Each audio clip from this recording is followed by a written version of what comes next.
Queremos mais uma vez agradecer à Comunhão Espírita pelo convite de estar aqui com vocês, pela oportunidade de trabalho, dizer que é sempre uma grande satisfação, verdadeiramente, poder colaborar com a divulgação do Espiritismo, poder colaborar com o esclarecimento dos irmãos que nos ouvem, porque ao mesmo tempo em que nós fazemos o trabalho de instrução e de esclarecimento, estamos fazendo a nossa instrução e o nosso esclarecimento.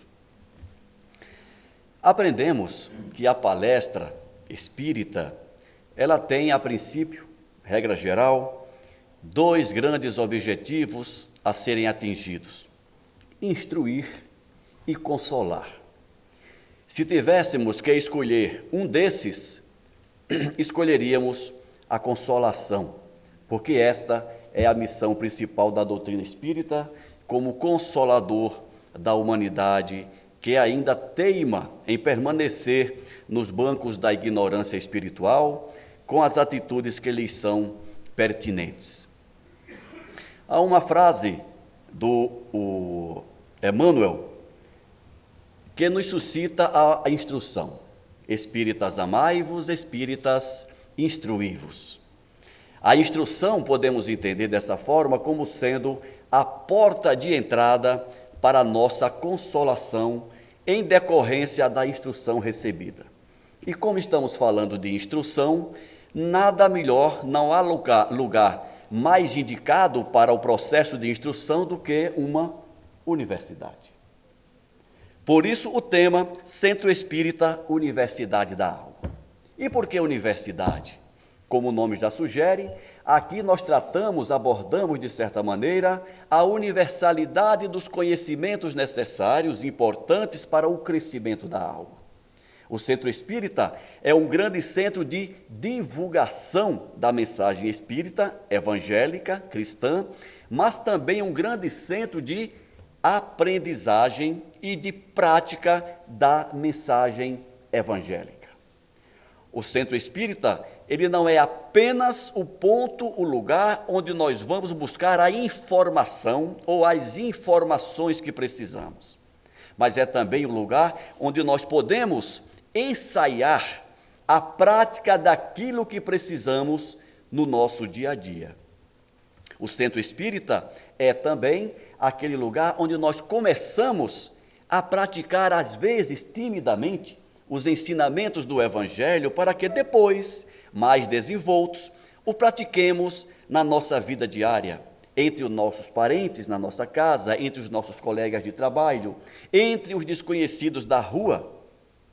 Aqui é onde começa todo o processo de mudança dos nossos procedimentos, dos nossos comportamentos. Daí a importância de estarmos aqui, daí a importância de sabermos tirar os melhores proveitos deste momento. Como a nossa irmã falou, o fato de estarmos aqui é um momento lindo, porque representa ou pode representar o momento de mudança que precisamos para iniciar a grande caminhada em busca do nosso aperfeiçoamento. Então, como universidade, nós podemos entender que o Centro Espírita é um lugar de teorias. É aqui onde nós viemos buscar a teoria que pode embasar as nossas práticas. E de que teoria nós estamos falando? Dessa, por exemplo. Tudo que estamos falando aqui, a princípio, é teoria para nós. Quando dizemos que precisamos amar uns aos outros, a princípio, isso é teoria. A prática depende de cada um de nós. Jesus já nos ensinou que devemos amar a Deus sobre todas as coisas e ao próximo como a nós mesmos. Mas, apesar de Jesus ter falado isso há mais de 2000 anos, será que nós já entendemos e praticamos essa lição que o Mestre nos deixou? Parece que ainda não. Parece que tudo isso, tudo que Jesus nos ensinou, ainda está no campo das ideias, ainda está no campo da teoria. Estamos apreendendo ainda. Estamos, parece, longe de colocarmos em prática, de transformar toda a teoria que os evangelhos, que a doutrina espírita nos traz, em prática. O que é que está faltando então? Aí é onde entra a segunda função do centro espírita, qual seja lugar de exercício que nos prepara para a prática. E alguém pode pensar assim, mas o centro espírita não é o lugar da prática? Não é no centro espírita onde nós vamos praticar a teoria? Não, não é no centro espírita. O centro espírita é um lugar de ensaio, assim como na universidade. É lá onde nós ensaiamos. Temos a teoria e temos a oportunidade de ensaiar. É como um médico, por exemplo. Durante o tempo em que ele fica na universidade, ali não é o ambiente de prática do que ele está aprendendo. A prática vem depois da formatura, quando ele vai para os hospitais, quando ele vai para os pronto-socorros. Ali é onde é o ambiente da prática de tudo o que ele aprendeu. No nosso caso, o nosso ambiente de prática é na nossa vida diária. É na nossa casa, com aquele parente que nos tira do sério. É no nosso ambiente de trabalho, com aquele colega, com aquele chefe, com aquele subordinado que nos tira do sério. É na rua, no trânsito, onde encontramos aquele colega que dirige um pouco diferente de nós, que nos tira do sério. Aí é onde está o ambiente onde nós vamos pôr em prática toda a teoria adquirida na casa espírita. Mas é na casa espírita, como falamos há pouco, onde nós vamos ensaiar, treinar, buscar desenvolver aquele comportamento que vamos precisar lá no nosso dia a dia. Então, muitas vezes nós brincamos, porque na casa espírita é muito comum aquele comportamento onde a gente se trata por meu irmão, minha irmã, beijinho para cá, beijinho para lá, muita amabilidade. E uma vez uma colega comentou comigo, está vendo aquele rapaz que é aquele doce de pessoa? Eu conheço ele no ambiente de trabalho. Não é nada disso. Ele está fingindo. Eu digo, não diga isso, meu amigo. Aqui ele está ensaiando. Ele está treinando ser desse jeito para, quem sabe, amanhã, lá no ambiente de trabalho, ele consiga tratá-lo ou tratá-la do mesmo jeito que ele trata os irmãos aqui na casa espírita. Ah, mas isso não é falsidade? Não, não é falsidade não, é treinamento mesmo. Nós não estamos habituados, muitas vezes, a ser amáveis com as pessoas.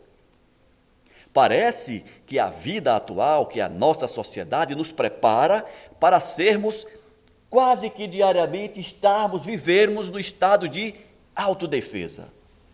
Já perceberam como muitas vezes nós estamos na rua, alguém, um transeunte, um desconhecido, nos aborda e a gente se assusta? E de início a gente tem aquela reação de manter a distância, porque nós estamos preparados para sentir medo das pessoas. Estamos preparados para desconfiar de tudo e de todos. Na casa espírita, a gente se sente mais à vontade. Por isso a gente é mais amável, a gente consegue olhar nos olhos das pessoas sem medo do que vem ou do que virá daquela pessoa. Então aqui nós estamos treinando, ensaiando, para que em breve, quem sabe, tenhamos este comportamento de maneira mais natural entre todos aqueles com os quais convivamos. Então, esse título, ele veio a calhar para que nós pensemos nisso. Estamos numa universidade da alma. Aqui onde nós vamos buscar os conhecimentos teóricos e termos aqui também a oportunidade de desenvolver a prática desses conhecimentos. E quem sabe a gente vai perdendo o medo de na rua, no ambiente de trabalho, tratar as pessoas da mesma maneira com que nós tratamos os outros aqui dentro da casa espírita. Mais à vontade. Tratar a todos verdadeiramente como irmãos. Ah, Ricardo, mas isso não é arriscado? Eu não estou abrindo a guarda para que alguma coisa me aconteça na via pública, em outros ambientes fora da casa espírita? E eu perguntaria assim: e onde está a sua confiança no nosso Pai Criador? Onde está a sua confiança no nosso Mestre, que nos orienta a sermos amáveis uns com os outros? Onde está a sua confiança na espiritualidade amiga que nos acompanha, que nos secunda, que nos ampara, que nos instrui? Se formos viver com esse medo de nos expor, o que estamos fazendo aqui? Se o medo da exposição é maior do que a certeza da proteção, o que estamos fazendo aqui? Estamos verdadeiramente numa universidade onde o conhecimento, onde a instrução que vem por intermédio das informações adquiridas devem mudar o nosso comportamento. Não foi isso que nós aprendemos? Estamos aqui recebendo neste momento informações. As informações recebidas, já falei isso aqui outras vezes, devem mudar o nosso comportamento. E só quando isso acontece é que podemos dizer que adquirimos ou que construímos conhecimento. É isso que a ciência nos ensina. As informações, elas são inócuas se não mudarem o nosso comportamento. Só há conhecimento quando as informações mudam o sistema. Só há construção de conhecimento quando as informações adquiridas mudam as pessoas. Se nós não mudarmos a partir das informações adquiridas, o que estamos fazendo aqui? Daí a necessidade de nós colocarmos em prática, mesmo que de forma tímida inicialmente, tudo o que estamos aprendendo. A amar a Deus sobre todas as coisas e ao próximo como a si mesmo. Vamos começar amando o próximo como a si mesmo? Por quê? Porque a Deus nós nunca vimos. Nós sabemos e sentimos a sua existência, mas o próximo, ele está mais diante de nós. Então, se nós não conseguirmos amar o nosso próximo, dificilmente vamos conseguir amar a Deus, alguém a quem nós não temos, com quem nós não temos um contato físico muito direto. Então, vamos começar aprendendo a amar o próximo? E o que é amar o próximo? No Evangelho segundo o Espiritismo, quando falamos do amor para os nossos inimigos, os Espíritos nos esclarecem de que amar os inimigos não é ter com eles a mesma relação de amizade e de afeição que temos com os amigos. Mas amar os inimigos é perdoá-los as faltas, é não lhes desejar mal, é não se congratular com o mal que possa lhes ocorrer. É uma dica que o Evangelho segundo o Espiritismo nos dá de como devemos amar aos nossos inimigos. Mas aqui nós estamos falando apenas de amar o nosso próximo, nem precisa ser inimigo. Então, que tal a gente começar esse treinamento de amar ao próximo, respeitando-o, de amar ao próximo, tentando identificar e socorrê-los em suas necessidades?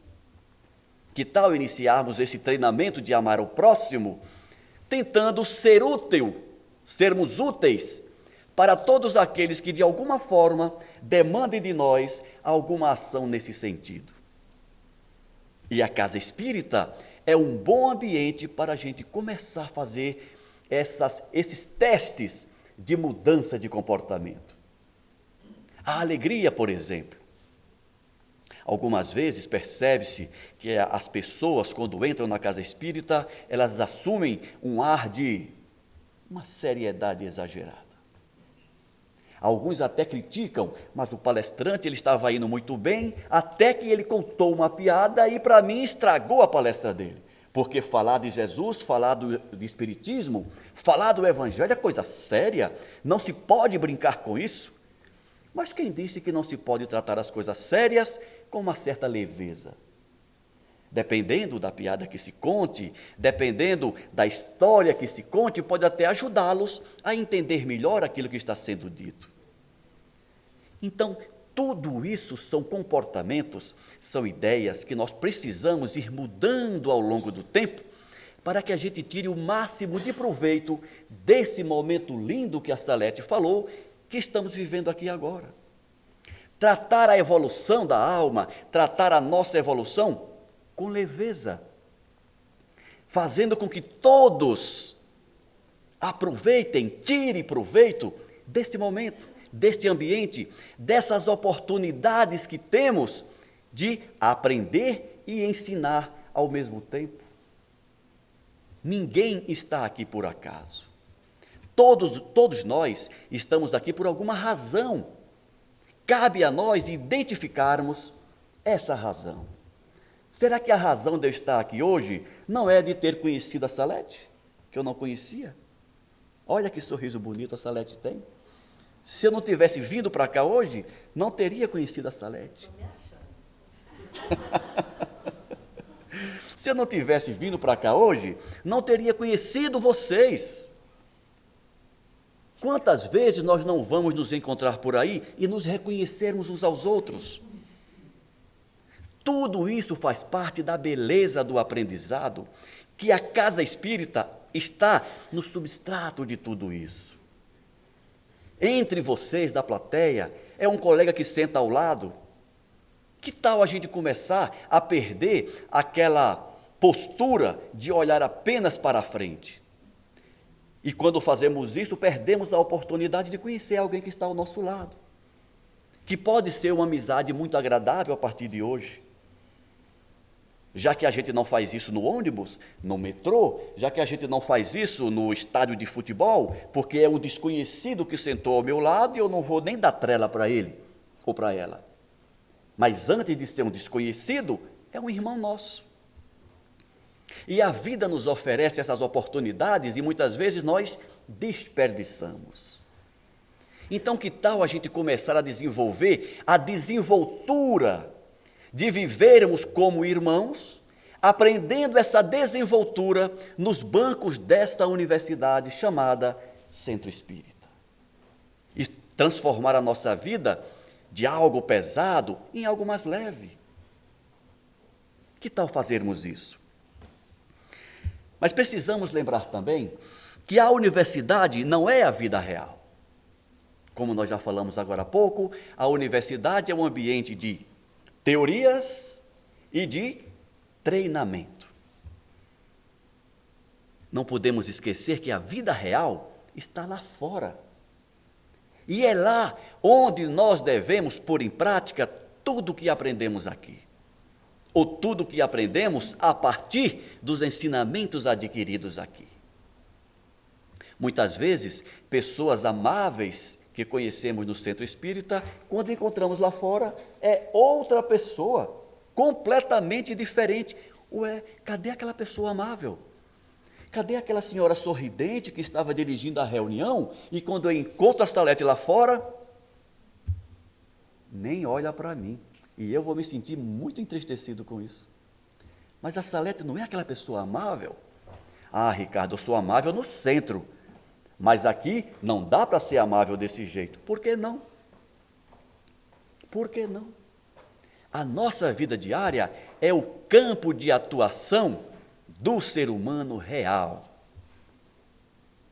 Na nossa vida real, no nosso dia a dia, não é mais campo para apenas as experimentações. É ali onde nós devemos ser nós mesmos, a partir dos ensinamentos adquiridos. E a doutrina espírita, ela é pródiga nesses ensinamentos. As informações da Universidade da Alma respondem a algumas perguntas. Por exemplo, quem eu sou?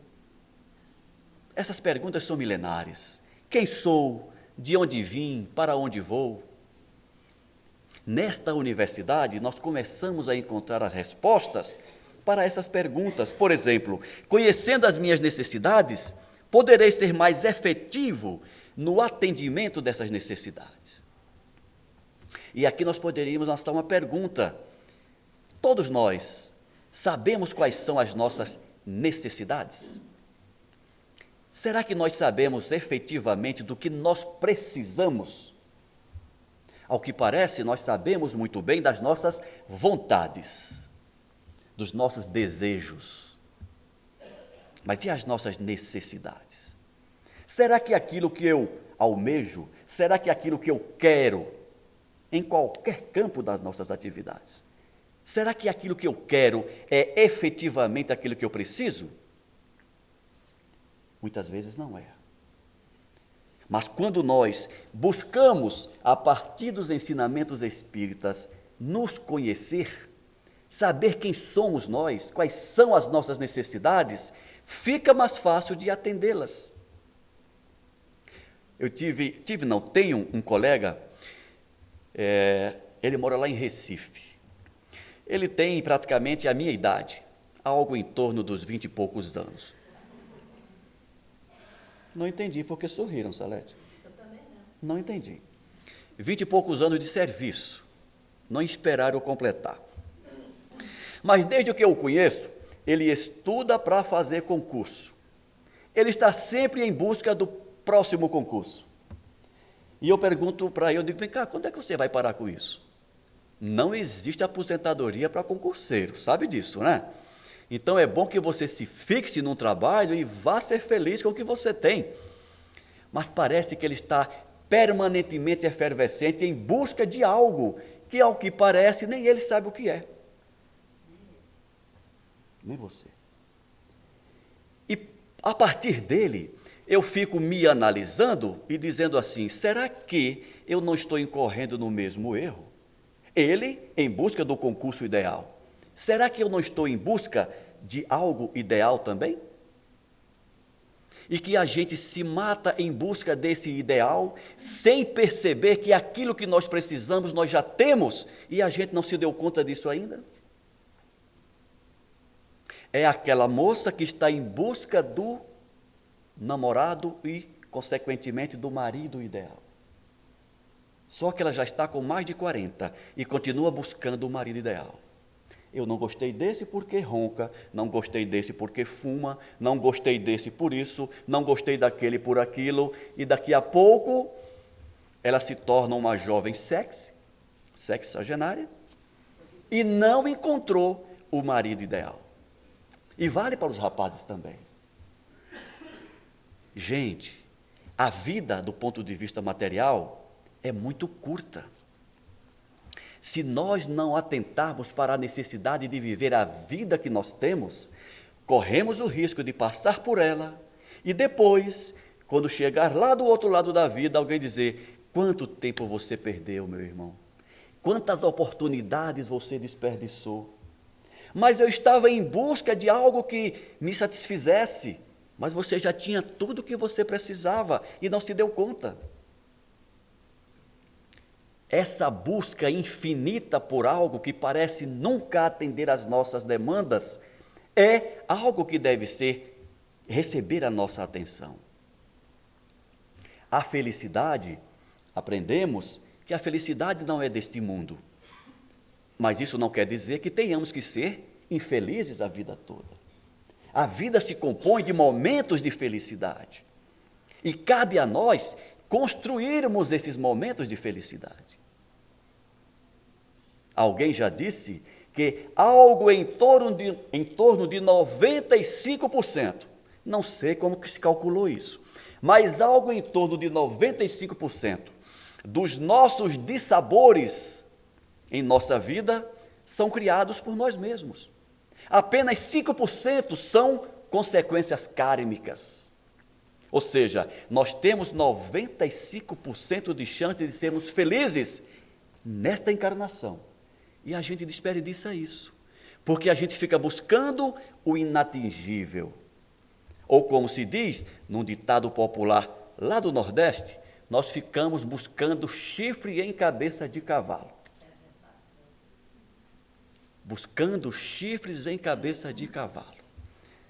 E a gente não percebe que a vida está aqui do nosso lado, nos convidando para vivermos bem, num estado de felicidade, se não plena, mas compatível com o nosso momento de vida. E a gente não percebe isso. Outros pensam que o conhecimento espírita é para algo depois da morte. E eu estou cansado de dizer, cansado não cansei ainda, mas eu costumo dizer que a doutrina espírita não é uma doutrina escatológica, não é uma doutrina para depois da morte. As consequências benéficas da doutrina espírita, elas podem e devem ser percebidas de imediato. Basta que nós tenhamos olhos de ver. Não precisamos esperar morrer para conseguir os benefícios da doutrina espírita. Podemos conseguir todos esses benefícios já de imediato. Basta que nós percebamos todos os benefícios, todos os consolos que a doutrina espírita nos traz. Por isso que nós não devemos encarar essa universidade da alma apenas como uma fonte de informações, estimulando apenas o nosso cérebro, mas aproveitar os momentos que aqui temos para estimular também o nosso sentimento. Tudo isso que nós falamos agora há pouco, vamos olhar para o irmão que está ao nosso lado. Talvez seja a vida te oferecendo a oportunidade de uma nova amizade e você está desperdiçando, porque você não quer se com desconhecidos. Talvez este momento da palestra seja o momento de despertar a tua vida para algo que você não tenha percebido ainda. Mas talvez você saia daqui dizendo, foi apenas uma palestra. Foi bonita, mas não serve para mim. Talvez isso atenda às necessidades do Ricardo, é a realidade dele. Se ele soubesse como eu sofro, seria diferente. Mas o que você está fazendo para parar de sofrer? O que você está fazendo para mudar aquela situação que talvez esteja te trazendo essa infelicidade? Vamos aproveitar que estamos na Universidade da Alma e levantar esses questionamentos? Vamos começar a levantar questionamentos sobre vários porquês que nos incomodam? Afinal, a doutrina espírita, o espiritismo, é também filosofia. Como Kardec disse, inicialmente o espiritismo é uma ciência de observação e uma filosofia com consequências religiosas. Já perceberam que nesse conceito do Kardec, a religião é a terceira face do espiritismo? E já perceberam também que nós, principalmente aqui no Brasil, nós invertemos essa lógica e a gente vê o espiritismo apenas como religião, sem perceber que a religião é simplesmente uma consequência dos princípios filosóficos do espiritismo. E se é filosofia, toda filosofia se faz a partir de perguntas, questionamentos. E aí eu pergunto a vocês, nós estamos nos questionando? Que perguntas nós estamos nos fazendo a miúde, com frequência? Perguntas do tipo, por que eu não sou mais feliz do que sou hoje? Ou por que eu não sou menos infeliz do que sou hoje? Por que eu tenho poucos amigos? Por que as pessoas não gostam da minha convivência? Por que eu percebo que há pessoas que se afastam de mim? Vamos nos perguntar sobre isso? Por que eu não consigo aquele algo que eu desejo tanto e não me chega? Que tal a gente se perguntar sobre isso? O que é que Deus está querendo me dizer? O que é que a natureza está querendo me dizer com toda essa realidade que experiencio na minha vida? Queremos as respostas, mas esquecemos de fazer as perguntas. E é a partir das perguntas que nós vamos encontrar as respostas.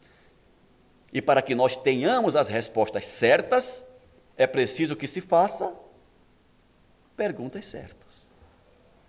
A Universidade da Alma nos favorece isso. A Universidade da Alma nos faculta as oportunidades de fazermos isso. Vamos começar analisando como está a nossa relação com a Faculdade da Alma, com a Universidade da Alma. Será que eu chego aqui na palestra correndo, atrasado, e saio correndo porque já estou atrasado? E nem me dou a oportunidade de refletir um pouco? Nós temos ambientes maravilhosos aqui, onde a gente pode pegar um livro, ler. E o gostoso da leitura, costumo dizer isso, é quando a gente começa a ler um livro sem querer que ele acabe. Coisa rara, principalmente nos jovens hoje em dia, que querem tudo muito rápido, né? A gente começa lendo o livro, já vai na conclusão, porque a gente está ansioso para ver como é que acaba a história. Depois é que vai ver como começou. Que tal a gente ler um livro sem pressa de acabar?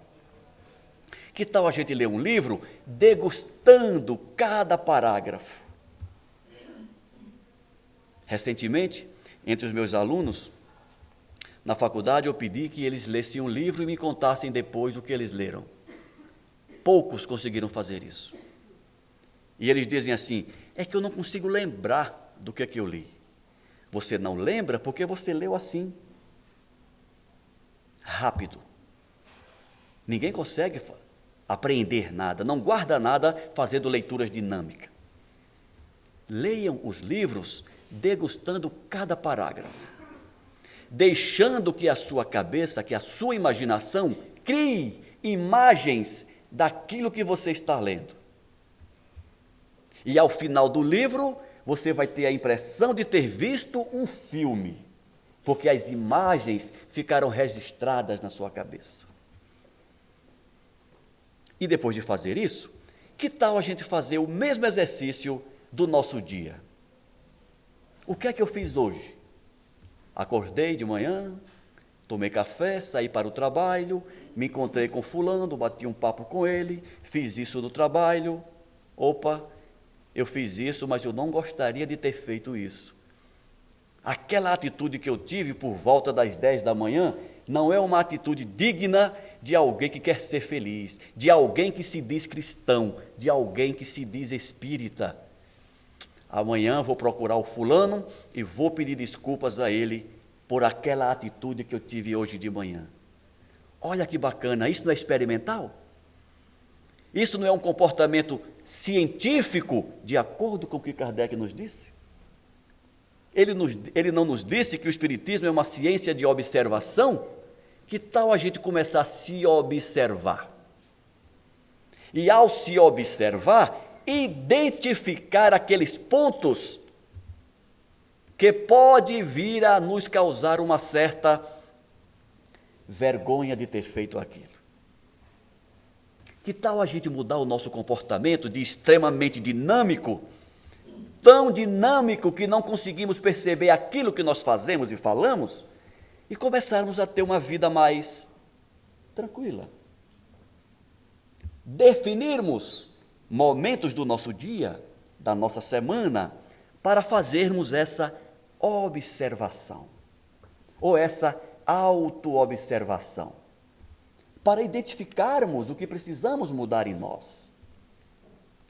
Então, saber quem eu sou, buscar me conhecer, é um ponto importantíssimo, imprescindível para quem quer realmente mudar para melhor. Ninguém muda bem sem saber o que precisa mudar. Falamos de reforma íntima, mas antes de iniciarmos qualquer reforma, identificamos o que precisa ser reformado. Falei aqui numa outra palestra: ninguém comete a insanidade de chamar o pedreiro, o engenheiro, para fazer uma reforma na sua casa sem antes pensar o que vai reformar. Engenheiro, eu quero fazer uma reforma na minha casa. E o engenheiro pergunta: o senhor pretende mudar o quê? Não sei, não pensei ainda, mas eu quero mudar. Alguém faz isso? O engenheiro vai dizer: está meio tantando as ideias esse meu cliente, não está?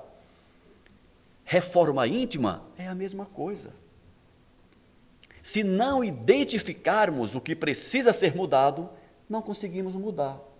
E aí nós vamos ser espíritas uma encarnação, 2 encarnações, 3 encarnações, e sempre que voltamos alguém vai dizer: você ainda não fez o dever de casa. Mas eu fui espírita a encarnação inteira. Mas ser espírita, meu amigo, é se avaliar. Ser espírita é ter a coragem de identificar o que precisa mudar e ainda mais, ter a coragem de mudar. Você não percebeu que o espiritismo que você experienciou na sua última encarnação era a oportunidade de você estar num ambiente universitário, em termos, considerando a universalidade dos conhecimentos, e tirar para si aquilo que te servia. E você passou batido, você não percebeu isso. Então, para que nós não tenhamos essa conversa algum momento no nosso futuro, vamos começar nos analisando desde já. Começando a responder essa pergunta: quem sou eu? E essa sugestão está longe de ser minha. Essa sugestão de nos conhecermos, ela já existia lá no portal do oráculo de Delfos, mais de 300 anos antes do Cristo, onde tinha lá a frase: conhece-te a ti mesmo. E quem de nós pode dizer que se conhece bem? De onde vim?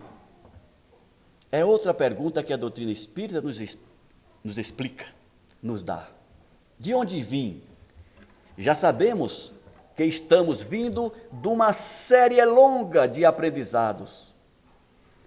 Quando surgimos como princípio espiritual, habitando os reinos mineral, vegetal, animal, até chegarmos no reino hominal, quando, individualizados e conscientizados da nossa condição de espírito, iniciamos o nosso processo evolutivo.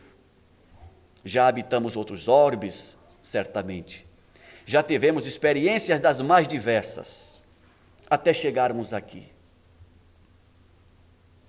E quando identificamos a nossa origem, esse conhecimento deve nos trazer pelo menos 2 coisas.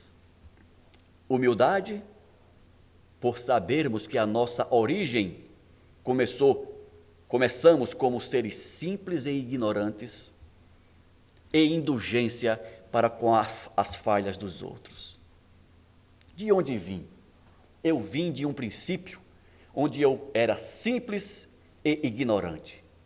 E hoje, a partir de dezenas, quem sabe centenas de encarnações, eu olho para mim e chego à conclusão de que ainda continuo simples e parece mais ignorante. O que é que nos falta então, gente? Nos falta essa determinação. Nos falta essa determinação para iniciarmos de vez esse processo de reformulação interior.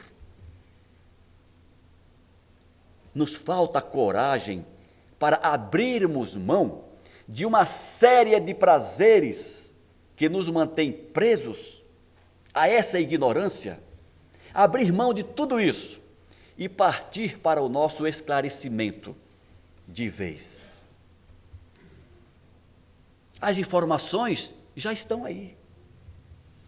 Eu costumo dizer, e acredito mesmo, nós não precisamos mais de novas e mais informações a respeito da vida espiritual. Nós já temos informações demais. Como se não bastasse as informações trazidas pelos evangelhos, a partir de Jesus, temos a doutrina espírita, que nos enche de informações. Somente o Chico nos deixou 464 livros, se não me engano. Mais de 400 obras, nos esclarecendo a realidade espiritual, nos esclarecendo as necessidades da vida material. E nós continuamos marcando passo. Continuamos semanalmente assistindo palestras, tomando passe, tomando água fluidificada. E o que é que mudou? Quase nada. E quando eu digo que mudou quase nada, estou falando de mim. Quase nada mudou. Quando a vida nos oferece os momentos de prova, a gente cai de novo. E a gente diz, meu Deus do céu, mas eu já tinha prometido para mim que eu não ia mais fazer isso. Mas fez. Nossos preconceitos, ou palavrinha que nos acompanha, né? Nossos preconceitos. Na casa espírita, após a leitura de um livro, e aí quando nos chega a oportunidade de pôr em prática o aprendizado, a gente erra de novo. E temos que começar tudo de novo. Para onde vou? Outra pergunta. Parece que esta pergunta nos interessa mais do que a anterior. Parece que nos interessa mais saber para onde vamos do que de onde viemos. Mas se a gente não tiver consciência da nossa origem, dificilmente atingiríamos bem o nosso futuro.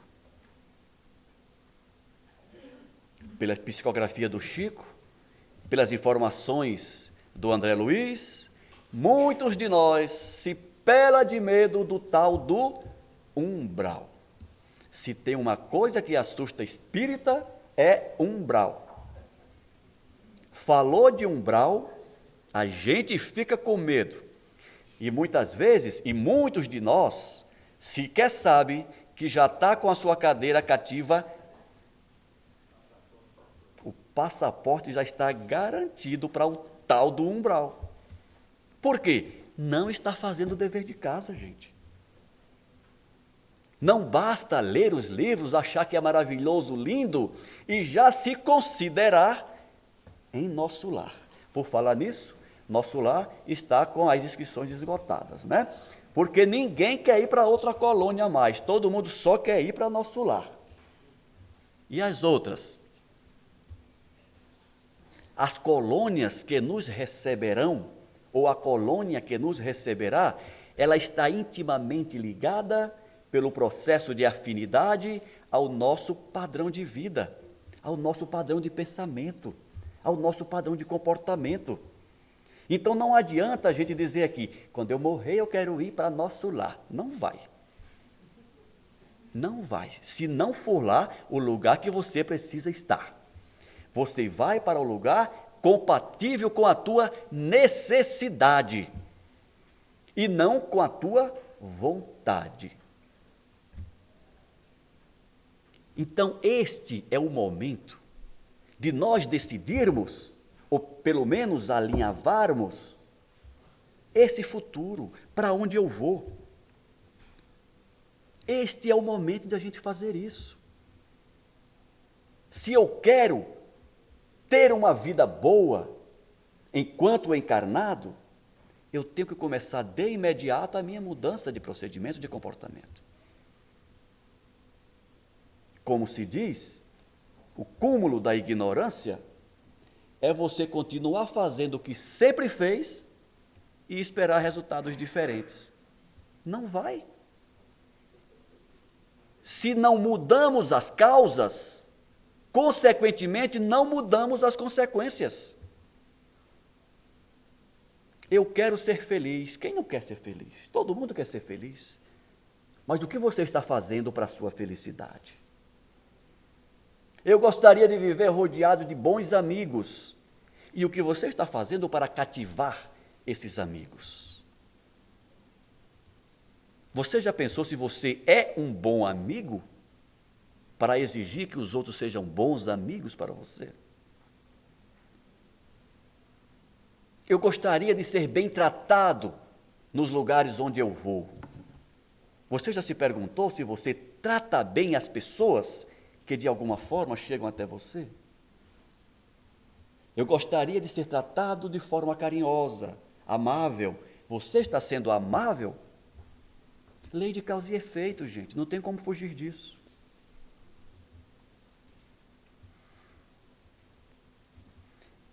Então, até agora nós comentamos aquelas 3 perguntas que muitas vezes fazemos e não percebemos. Quem sou eu? De onde vim? Para onde vou?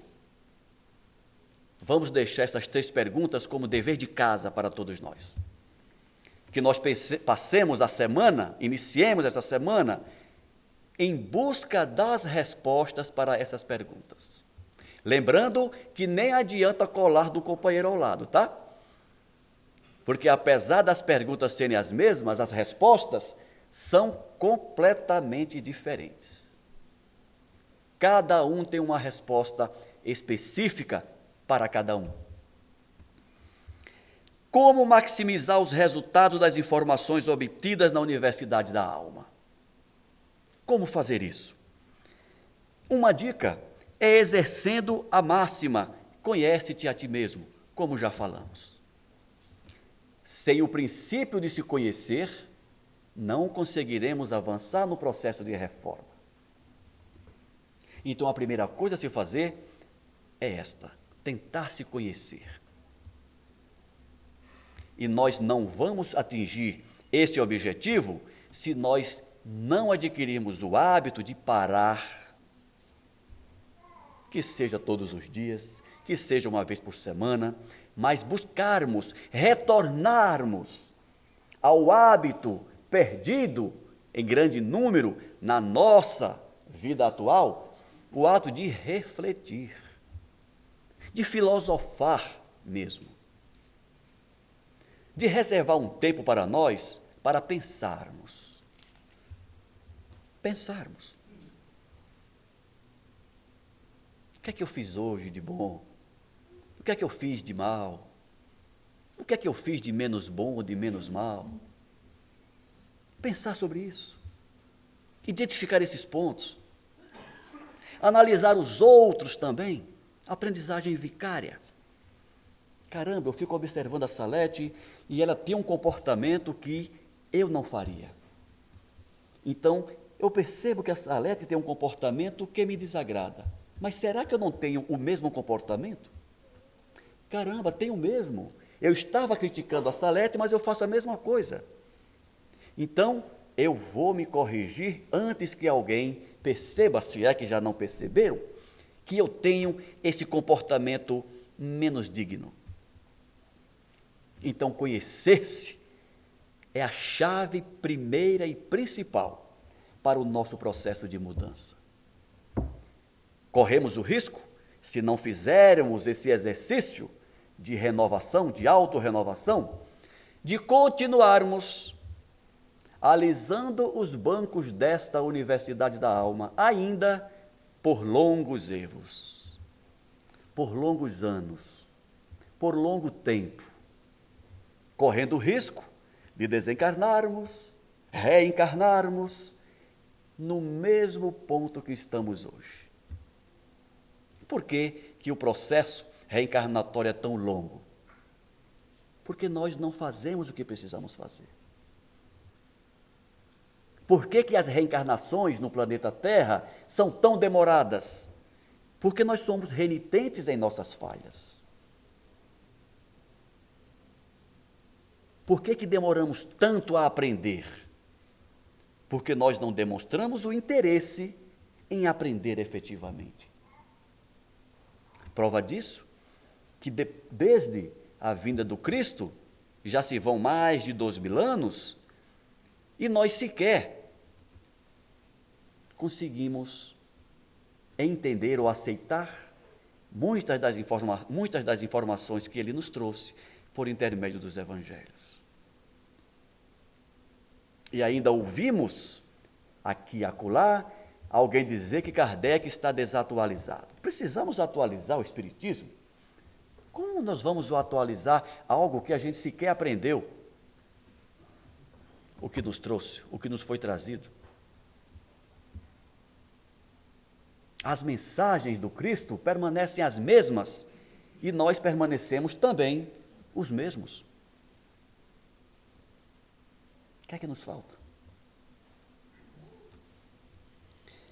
Informação não é tudo, mas o conhecimento que muda nossas atitudes e comportamentos e altera o rumo das coisas. Informações nós já temos. Precisamos fazer com que essas informações se transformem em conhecimento. E informação só vira conhecimento quando muda o sistema, quando nos altera alguma coisa, quando nós mudamos a partir das informações recebidas. Enquanto isso não acontece, tudo não passa de mero diletantismo intelectual. E alguém nos pergunta, já leu tal livro? Claro que eu já li. E tal autor? Já li a série toda. E o Evangelho? Já li várias vezes de capa a capa. E as palestras? Toda semana eu assisto. Passes? Tomo 3 vezes por semana.